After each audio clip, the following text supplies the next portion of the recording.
महेंद्र नाथ गुप्त श्रीमान एम और मास्टर महाशय के नाम से अधिक परिचित हैं।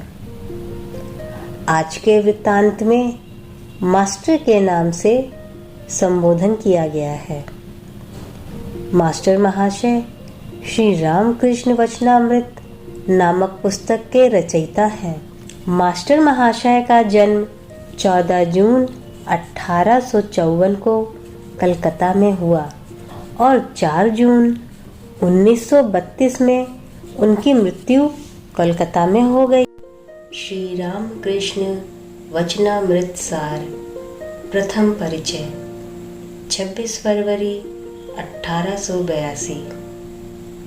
श्री गंगा जी के पूर्व तट पर कलकत्ता से कोई 6 मील दूर दक्षिणेश्वर में श्री काली जी का मंदिर है। यहीं भगवान श्री रामकृष्ण देव रहते हैं। वसंत ऋतु है। 1882 ईस्वी का फरवरी माह है। श्री रामकृष्ण के जन्मोत्सव के बाद कुछ दिन बीत चुके हैं। मास्टर सिंधु के साथ वारानगर से निकलकर एक बाग से दूसरे बाग में घूमते हुए यहाँ आ पहुँचे थे।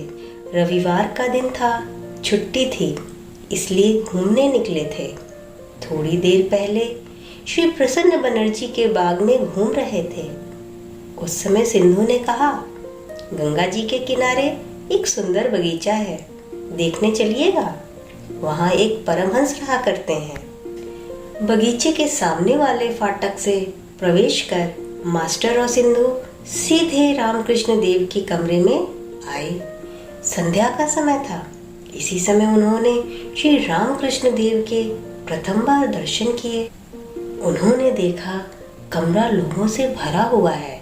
सब लोग चुपचाप बैठे उनके वचनामृत का पान कर रहे हैं। श्री रामकृष्ण देव तखत पर पूर्व की ओर मुंह किए बैठे हुए प्रसन्न वदन हो ईश्वरी चर्चा कर रहे हैं। भक्तगण फर्श पर बैठे हुए हैं। मास्टर आश्चर्य मुक्त होकर देखने लगे।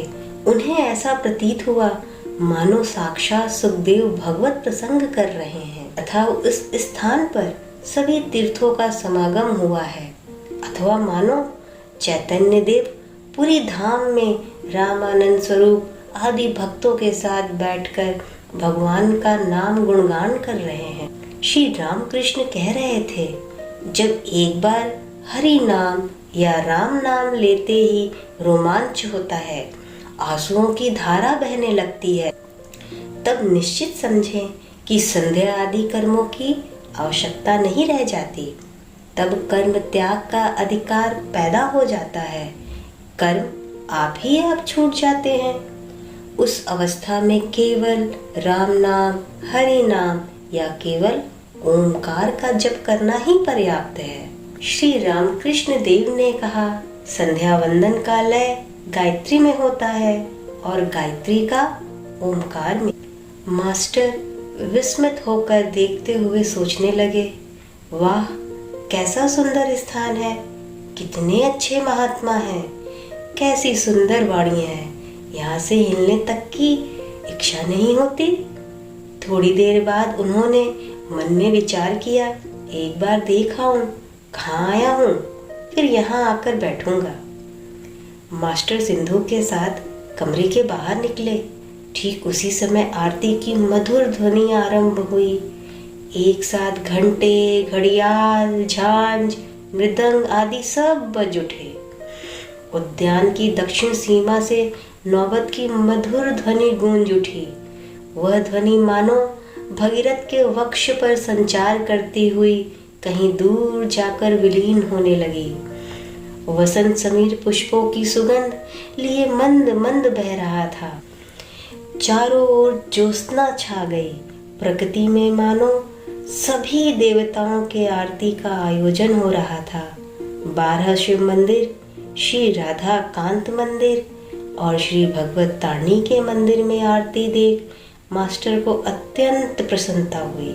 सिंधु ने बताया, यह रासमणी का देव स्थान है। यहाँ देवताओं की नित्य सेवा पूजा होती है। रोज कई लोग आते हैं, कई साधु संत, ब्राह्मण, भिखारी यहाँ प्रसाद पाते हैं।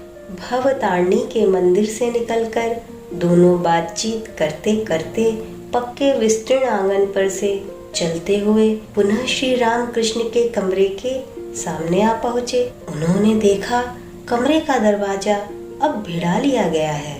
कमरे के भीतर अभी धूप दिखाया गया है। मास्टर अंग्रेजी पढ़े लिखे आदमी हैं, सहसा घर में घुस न सकते थे।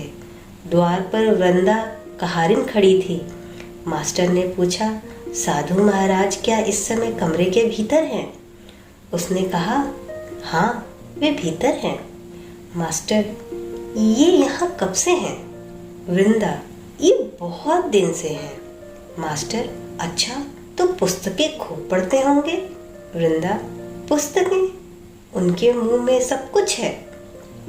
मास्टर हाल ही में पढ़ाई लिखाई पूरी कर आए थे। श्री रामकृष्ण पुस्तकें नहीं पढ़ते, यह सुनकर उन्हें और भी आश्चर्य हुआ। मास्टर, अब तो शायद संध्या करेंगे, क्या हम भीतर जा सकते हैं? एक बार खबर दे दो ना। वृंदा, तुम लोग जाते क्यों नहीं? जाओ भीतर बैठो। दोनों ने कमरे में प्रवेश किया। देखा कमरे में और कोई नहीं है। श्री राम कृष्ण देव अकेले तखत पर बैठे हैं। कमरे में धूप की सुगंध भर रही है। सभी दरवाजे बंद हैं। मास्टर ने अंदर आते ही हाथ जोड़कर प्रणाम किया। श्री राम कृष्ण द्वारा बैठने की आज्ञा पाकर वे और सिंधु फर्श पर बैठ गए। श्री रामकृष्ण ने पूछा, कहाँ रहते हो, क्या करते हो, वारानगर क्यों आए इत्यादि। मास्टर ने कुल परिचय दिया। वे देखने लगे कि श्री रामकृष्ण देव का मन बीच बीच में मानो दूसरी दुनिया की ओर खींचा जाता है। उन्हें बाद में मालूम हुआ कि इसी को भाव कहते हैं। बाद में मास्टर ने सुना और देखा कि संध्या के बाद श्री रामकृष्ण देव को इस प्रकार का भावांतर प्रायः प्रतिदिन हुआ करता है। कभी कभी तो वे पूरी तरह बाह्य ज्ञान शून्य हो जाते हैं। और कुछ देर बातचीत होने के बाद मास्टर ने प्रणाम किया और चलना चाहा। श्री रामकृष्ण ने कहा, फिर आना। मास्टर लौटते समय सोचने लगे, यह सौम्य दर्शन पुरुष कौन है? इनके पास फिर लौट जाने की इच्छा हो रही है। क्या बिना पुस्तकों के पढ़े भी मनुष्य महान बन सकता है? कितना आश्चर्य है। मुझे यहाँ फिर आने की इच्छा हो रही है। इन्होंने भी कहा, फिर आना, कल या परसों सवेरे फिर आऊँगा।